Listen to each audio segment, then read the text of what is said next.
Right, so this is part two in the seed saving series, and today I'm going to cover radishes.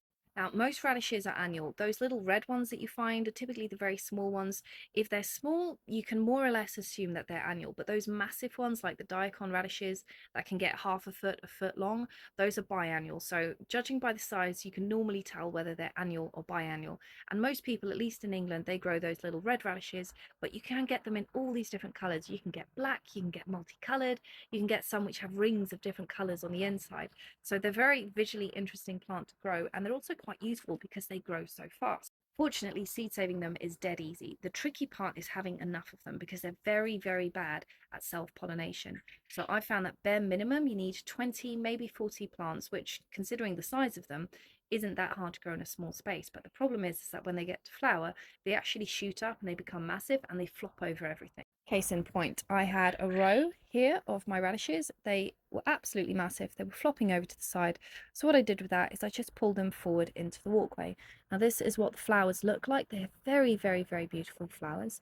And over here is a really good example of what it looks like during the process. So it flowers, then you see these tiny little pods start to build. Then those pods get elongated, and then as they develop, they start to chunk out and get much, much bigger.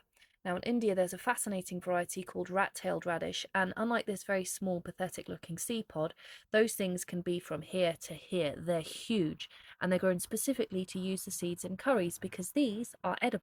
If you like pickling and you want something that adds a bit of a kick to your pickles, then adding the radish seeds or even just the straight up pods, and you can eat the pods just like that. The pods are edible, adds this really nice radishy flavour to the pickles. So they're good for seed saving, but they're also good as a secondary piece that you can eat. These are not ready. These need to chunk out a little bit more and they're green. You're going to know they're ready when they get to this kind of tan bamboo colour. They won't rattle because the inside is a bit spongy. So to get the seeds out, you actually need to bash them a little bit to break open the hole and just beat the shit out of them, and eventually you will get the seeds coming loose and rattling around.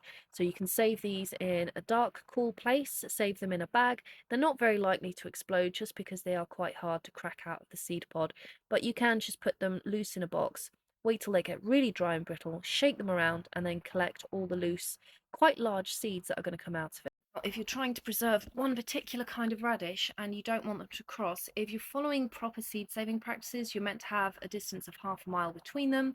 You can also run into problems where you have wild radishes. Now, in this part of the world, I haven't got that issue. I'm in the south of England and I'm yet to see a wild radish anywhere in my area. And as it is with my radishes, I found that they're so bad at pollination that unless there's another variety right next to them, they don't really cross.